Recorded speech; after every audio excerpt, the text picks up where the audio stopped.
Hey everyone, welcome and thanks for joining me. Today we're going to be looking at the FSR Preseason race over at Spa. We're part of a Preseason championship which this year was first organized by the new FSR president, Cas Rietveld. The idea was to increase engagement for the Preseason part of the championship, in which we have to develop the mod, make sure everything works as is intended. We're now looking at the model, which has been made by Matt Chewson, and honestly I think it's a really good looking model. You can probably tell which car it's been based off, and yeah, it's a really good job by Matt Chewson. Yeah, you can see all the details everywhere. Yeah, I think it looks really good.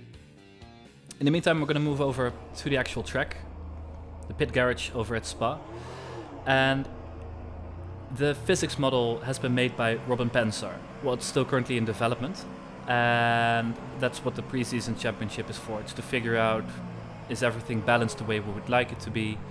Is the car any good? Will it provide good racing? So yeah, it's an entire championship, and I'm part of the final part of it. The first races I had to miss due to other commitments, but yeah, over at Spa I was able to join, and I'm happy to, because it's one of my favorite tracks. And yeah, most of the team was preparing for VEC, which meant that what was basically down to me to try and make something of a setup. The car was pretty much brand new for this round, because a lot of things were changed. So it's a ground effect car. It's based on the Formula 1 2022 car. So ride heights are extremely important. So for example, this corner, the rear was very unstable, and by changing the ride heights you could make it a bit better, but it was quite tricky to do. So I spent a lot of time working on that, and yeah, well, I was able to make the car drivable at least, which is good. But yeah, I wasn't able to get a really good setup going or test the tires as much as I wanted to. I did a stint on a soft, a stint on a medium, so I had somewhat of an idea how long they would last, but no clue about the hard tires. And yeah, we're going in pretty blind, but then again it's pre-season, so most of us are. And yeah, it's Mitchie who is fighting for top 3 finish in the championship, but it's yeah, quite a tricky car to drive, especially this recent update, and I wasn't the only one having issues. If you look in the distance, I don't know if you were able to see it. We'll look at a replay of the car. It's Jake Dennehan trying a different line through Eau Rouge, and well, let's say it didn't quite work. So that was practice, and now we move on to qualifying. And we're looking at Mark Schleuter.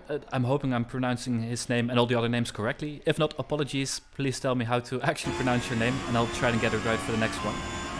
But we're going to look at his pole position lap. Normally I would show my own qualifying lap here, but because I'm not officially part of this championship, I have to start from the back of the grid. I'm not allowed to do any qualifying laps.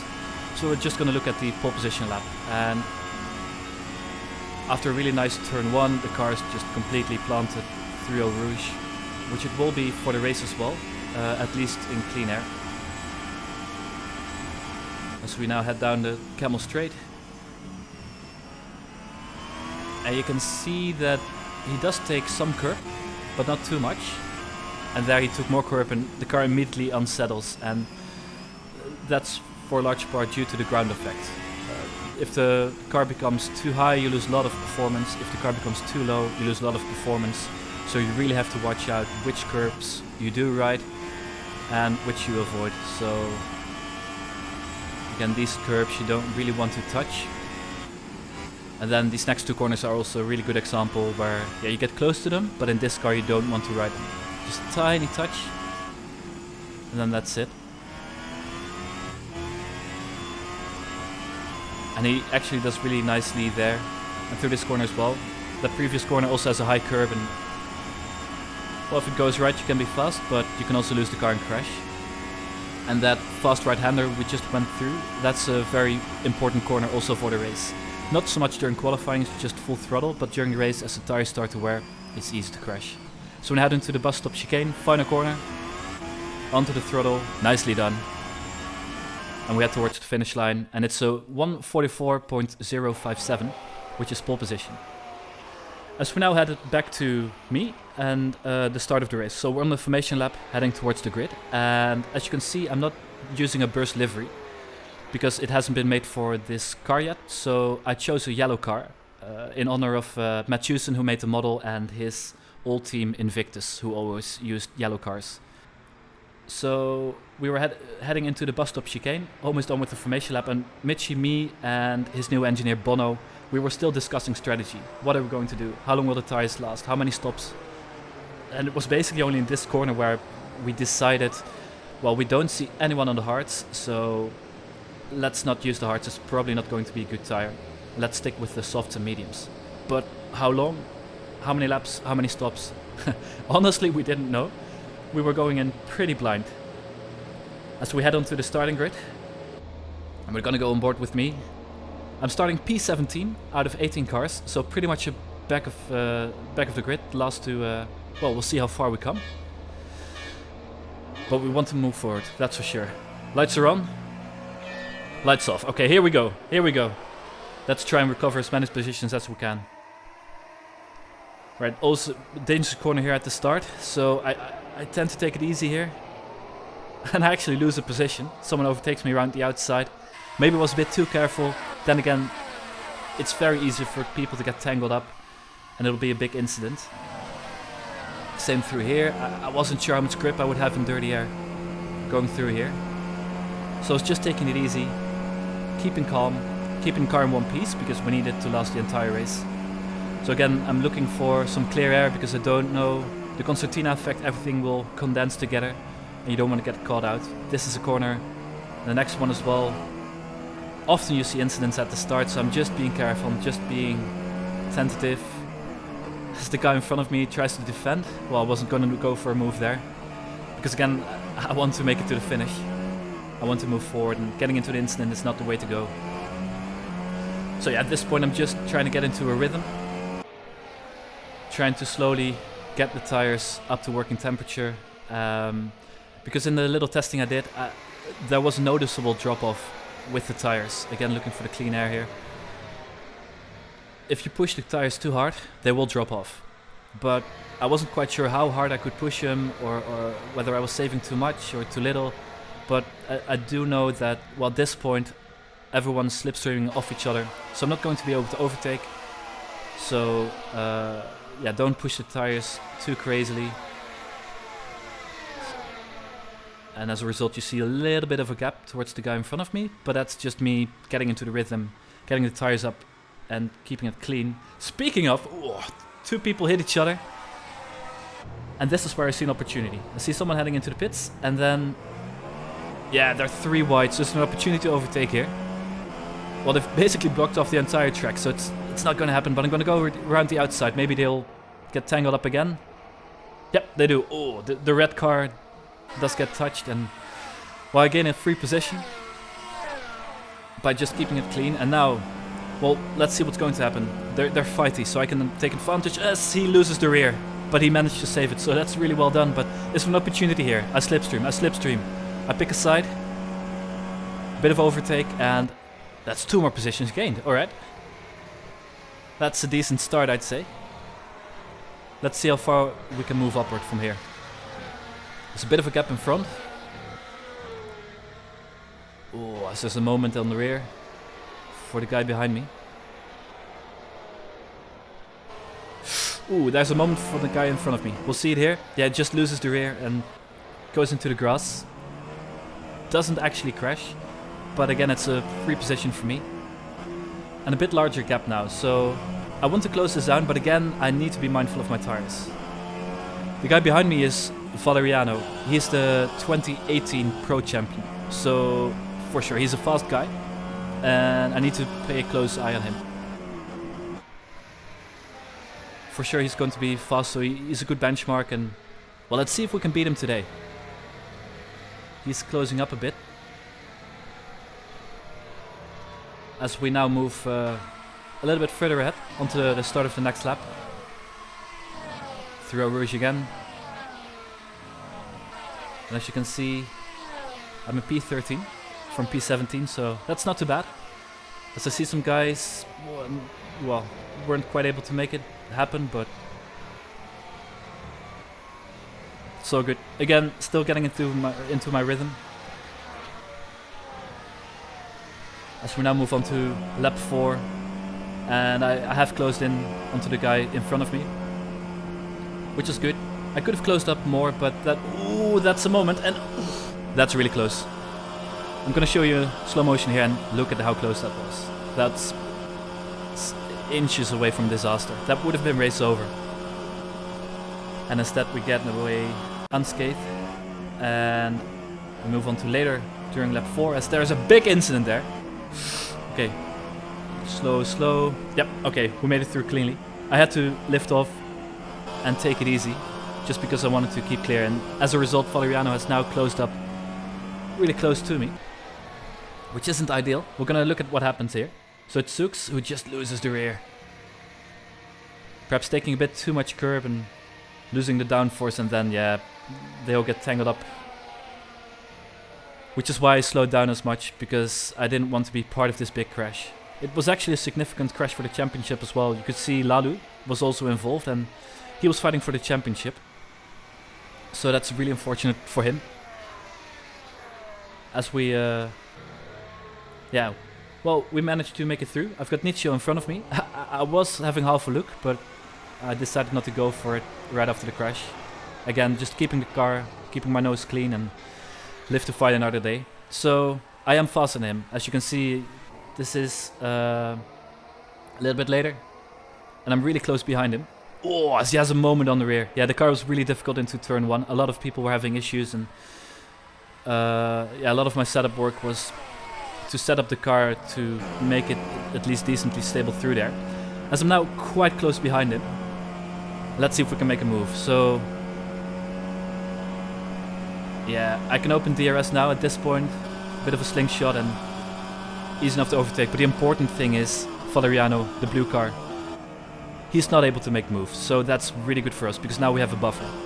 I've got Nietzsche, who is slower than me, behind me, and then there's Valeriano. So if I can pull away now, that's a bit of a gap, and well, I'm probably going to need it against a guy like Valeriano. So let's try and pull a gap. But again, don't push too hard, because it's easy to destroy the tires, and that will cost me a lot more than I will gain by going a few tenths faster now. So it's a balancing act. And the interesting thing is, I don't know where the balance is. As you can see, I'm getting quite a lot of Nietzsche. So that's perfect for me. That's what I need to do. I might need these couple of tenths that I'm gaining now. I might need them at the end of the race. So this is perfect for me. This corner is starting to get tricky. We're in the second half of the first stint, and the tire is starting to get a bit loose, and this corner, you can't quite do it flat out anymore. And throughout the race, but here as well, I could see I'm gaining through the corner compared to the guys behind, because I was able to hold the throttle just a little bit more, and that's the setup work. By getting the ride heights, well, a bit more in the window for that corner, I'll have a little bit more grip. I can keep the throttle a little bit more pinned, and that's gaining me just a little bit down that back straight into the bus stop chicane, which is important. And then these slow corners, again on the braking, you saw Nietzsche having an issue last lap, and I was taking it easy, but I did lose about 2 tenths every lap, 2-3 tenths in the final corner, bus stop chicane, and then turn 1. So that's not ideal, but then the rest of the track I was able to pull away a little bit. As now we have to see, can Valeriano get past Nietzsche? So he's in the slipstream, he's pulling out, can't make the move. Okay, that's perfect. Look, the gap is a little bit bigger than last lap, and Valeriano is not going to be overtaken for the rest of the lap probably, unless there's a big mistake, so that's good. And I'm able to just pull away a little bit as we see smoke. What's going on? It's a car that has had a bit of a moment, has had an incident, and that's another position gained for me, which I'm not going to complain about. So we're going to look. It's Van Vukas, who just loses the rear and then loses the rear wing, and yeah, that's game over. That's a shame. So he just parks it, makes sure he doesn't get tangled up with any other cars, and that's good driving from him, but unfortunate. It does mean that we are in P7, as Nietzsche, trying to chase me, he outbrakes himself, and Well, he's able to cut the chicane, so that's okay, but he does lose time. And as a result, look at that, Valeriano is now passed. Oh. Nietzsche has to be careful not to hit Valeriano in the back. And they get through cleanly, but yeah, Valeriano has now gained a position. And he's now directly behind me. And this is important, because will he be able to close in? Is he faster? Oh, that's a big... He survived. That's amazing. To have such a big moment there through Eau Rouge and to survive, that's impressive. As it's now lap 11, and I come in for my first pit stop. The tires are starting to go off, and I decide to swap for the softs and try and push on fresh tires to get a bit more of a gap towards Valeriano. Because he is in clean air, and you have to be careful not to get caught up by him. As we go into the softs, and yeah, it's my second stint that's going to happen. And yeah, we're going to have to see. I made my pit stop, and then where will Valeriano come out? As that's some traffic as we come out. That's Patrick Hanko. Initially I thought, crap, I've got traffic, he's going to slow me down. And then I realized, no, actually this is perfect, because he's going to give me a slipstream here. Look at this, look at the overspeed. Then I get DRS. So he's actually giving me a couple of tenths for free. So, thank you, Patrick. It's appreciated. It's only a couple of tenths, but who knows how important they can be at the end of the race. It's very often that the little differences make the actual difference at the end of the race.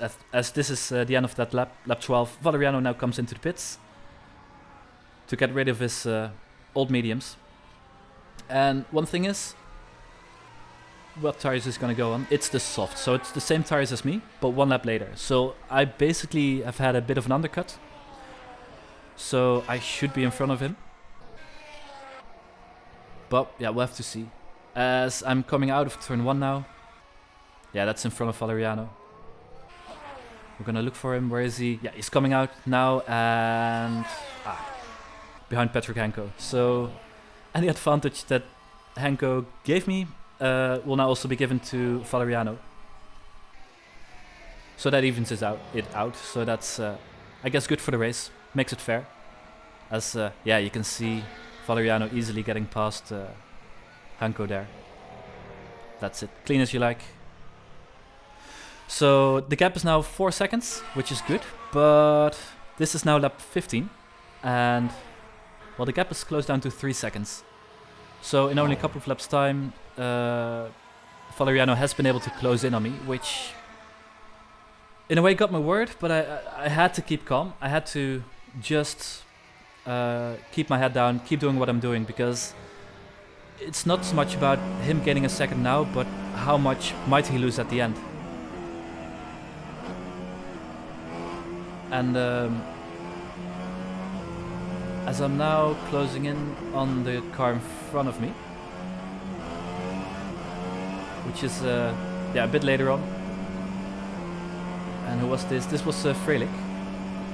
And at this point, it's starting to look good for me, because I'm closing in on Frelik in front of me. And behind me, I can see Valeriano did close in early on, but then started to drop back, so he probably overpushed his tires, and me just keeping my head calm, just keep doing what the tires tell me they can do. It seemed to work, because yes, I lost a little bit early on, but then I started to gain. So overall, this stint has been a good one, and yeah, I probably need to keep this up. As I'm now close to Frelik, and so I don't want to lose time behind him. He is quite a bit slower at this point, so I just need to get past him. Don't lose time, because anytime I lose now, Valeriano will catch up back to me, and well, I'm trying to beat him, so alright, let's go. DRS, bit of overtake, and yeah, down the camel straight, I can overtake.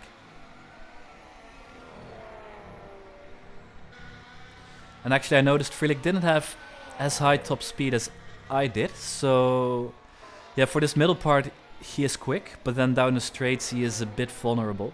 But then with slipstream he might be able to keep up. As we now see Valeriano, who is now on the mediums. So he has made a pit stop. He has dropped a bit back, and he has gone for an early pit stop. So a short stint on the softs, And yeah, then it's up to me to react. Because on the fresh tires, yeah, he'll get an undercut. And I don't want him to overtake me or be in DRS, because that will make the battle really difficult. So I react the next lap. It's lap 22 as I go in.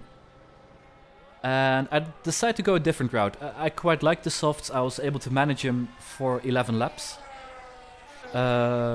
So as he went on the mediums, I went on to the softs. And the thing is, okay, I'll get a bit of an advantage early on, but the soft tires will wear more. So maybe at the end he'll be able to gain on me. So it's, again, we are missing data. So it's a bit of an experiment, as it's our old friend Petr, who again gives me a bit of a tow as I exit the pits right behind him again. Yeah, and a bit of a tow DRS, and we see Valeriano in the back. So he has closed in quite a bit with the undercut. So I think it was good that I reacted, especially as my tires were starting to drop off. I think one lap later and Valeriano would have been right on me, or maybe even past me. So I think it's good that we reacted, and a bit of help by Henko giving me a DRS once again. So we now move on to lap 29. This is the second half of the stint, and this is where we can see how do the softs fare against the mediums. And well, I was happy because the gaps actually started to increase. So despite Valeriano having the more durable tire, the medium. So we're on board with Valeriano now, and you can see me in the distance. Yeah, the gap has grown quite a bit in these past 7 laps. So it's now the second half of the stint, and my tires are actually in better shape than his mediums. So again, my tire management is good. It's good enough, and at this point, yeah, the gap has grown quite quickly towards Valeriano, and I start to look forward actually. And in front of me, it's Mercedes, and it's starting to look like we're in a fight for P6, P5 maybe. I'm not quite sure what all the other strategies are, but yeah, we now move on to lap 31. Mercedes has pit sooner than I have, and I decide to stay out and just continue because there was still tire left in my life left in my tires. It's now Jake Danahan, the championship leader, comes out of the pit lane, and he's behind me. He's got a bit of a gap now, but as you will see, well, on fresh tires, he's the championship leader. He will close in quite a lot. So at the end of this lap, I now have a decision to make. Look, he's right behind me, so we will start to fight next lap. I can try and hold him up, maybe help Mitchie, but it will slow me down as well. Or maybe giving him DRS and he overtakes me on the camel straight, I'll give an advantage to him. Which, yeah, so my plan was to pit later, but at this point he's so close, and I decide just to stay out of this fight. And I make a last minute call to pit, which means that, okay, the tires were able to do 11 laps in my second stint, but this now is a 10 lap stint. So my final stint will have to be 12 laps. So which tires do I go on? I'm gonna take a gamble, and I'm gonna go on the softs. So I have to make a last 1 lap longer than before. Now, okay, the fuel load has gone down, there's more rubber on the track, so it should be easier, but 12 laps from the testing I did felt on the limit. You definitely start to get quite a big drop at the end, so I have to manage the tires. Which I do. We're now on lap 35, and I had Freelik and Mercedes in front of me, and I thought they were going to pit again, so I was saving my tires, so I had tire life and pace left at the end. But it's lap 35 now. Going into lap 36, 8 laps remaining, and they haven't pit. So at this point I realized they're not gonna pit. And that's an issue, because the gap is still quite big, and these past laps I haven't been able to close in, so I need to hurry up. I need to overtake them on track instead of them pitting and defend against them. So this is 1 lap later, and as you can see I have closed in quite a bit because I'm starting to push now. Not really saving the tires anymore to defend after they pit, because they're not gonna pit. I have to push, I have to overtake them on track, and I only have a couple of laps left to do it. So yeah, we got Freelik in front of me, and the yellow car in front of him, that's Mercedes. And this is the battle for P5, so that's actually quite significant. And I want to get P5, let's be honest. I want to do as well as possible, and a top 5 position starting from P17. Yeah, that's something to take home, so I want this. You see Frelick in the middle of us. He is starting to drop back behind Mozidis, so his tires are dropping off more than the tires of Mozidis. But he's still too far in front of me, and again, the clock is ticking. I don't have a lot left, and I have been taking it maybe a bit too slow, saving the tires too much. So I need to get the performance out now, close the gap. As we now move on to lap 38, and we see the battle for the lead, and it's my teammate Mitchie Hoyer in the lead, battling really hard with Mark Schloter. And this fight has been going on for the entire race. I definitely recommend going to Mitchie's stream and watch it over there, because it's worth watching on board with him. And look at it, it's getting to the end of the race, and there's still, look at Mitchie defending and Mark trying to overtake, and oof, what a battle. Yeah, go to his channel and watch the race there. As we now move back to our race, lap 39, and I'm right behind Frelick. Heading into lap 40 now, so only 4 laps remaining, and yes, I'm faster, but I need to get past. I'm really close to Frelick, so yes, I will beat him, but it's not about him, it's about P5 in front of him, Mozidis. So I need to make this overtake happen now, because if I'm behind Frelick for one more lap, then it's game over for P5, so I need to get past. So yeah, DRS slipstream, I use overtake mode, I threw everything at it, including the kitchen sink, and I make it past. And now it's on. It's on for P5. It's now getting towards the end of the race, and as I cross the line, it's 2 laps remaining. 2 laps remaining, and look at how big the gap is.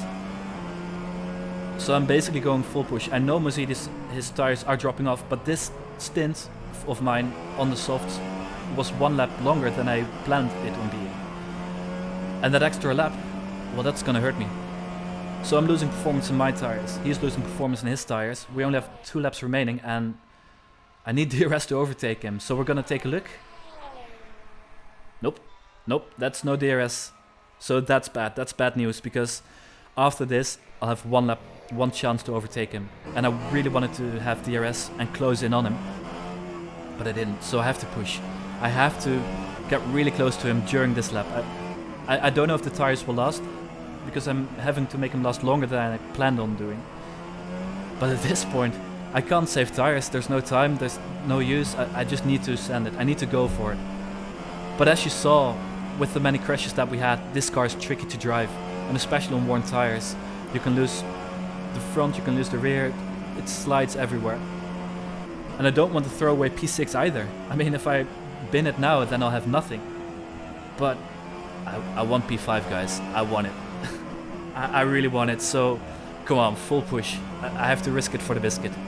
As we now get through this corner, and I take it easy, because it's easy to crash here on very worn tires, but he also has to take it easy.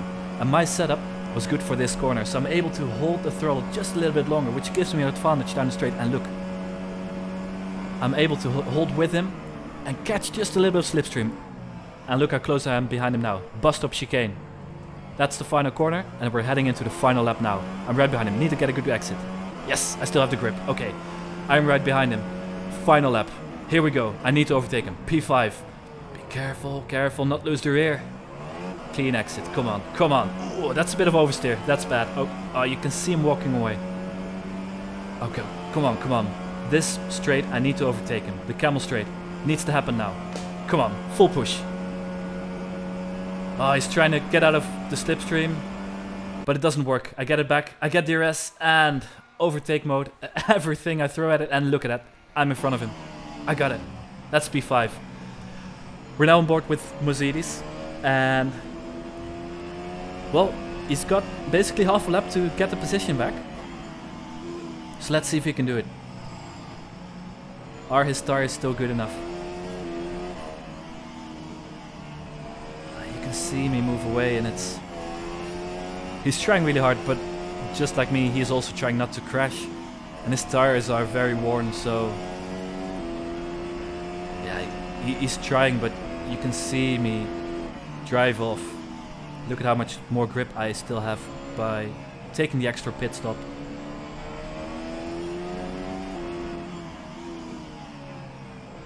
Yeah, so despite my tires starting to drop off in pace, his are in much worse shape. And Well, it was good I made the overtake when I did, because I don't know, it would have been risky to do it in the final corner, and there aren't many other overtake spots, so it's good that I was able to do it. And yeah, we're back on board with me, and I head into the bus stop chicane for the final time, and yeah, just exit, get to the line, and that's P5. P5! Wow, from P17 on the grid. That's awesome. That's awesome. As I now see Mitchie parked there. Not sure what he's doing over there, but I decided to take the opportunity and say hi to him. Honk my horn a bit. Hey Mitchie. And as we see... Alright. That's a nice catch actually. For like trying to show off, or... Not sure what he was doing there, but it looked cool. Yeah, that's the end of my race. P5 at the end. And yeah, quite happy about that. And here we see the final standings. So it's Jake Dennehan winning the championship. It's Schloter actually getting P2 with that win in the final race. And then Ladu, unfortunately for him, dropping down to P5. And it's, yeah, well, in any case, congratulations to the top 3. Also, congratulations to Mitchie. Yeah, he wasn't happy about finishing P5 in the championship, okay. But he, well, if you look at his championship, he had did not start. He also had to start back of the grid in one race, and this is a really short championship. So that's, I mean, what are you gonna do at that point? So to still finish P5, I think that's really good. So yeah, also congratulations to him.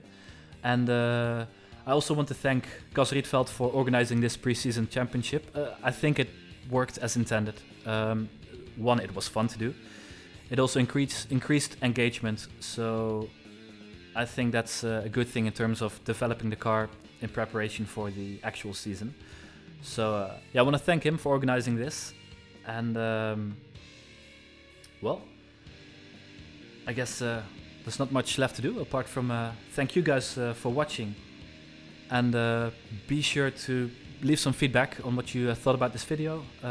Help me improve all of this, and well, leave a like, subscribe, become part of my pit crew, and we're gonna be on this journey together. Let's have some fun. So again, thank you for watching, and I'll see you on the next one.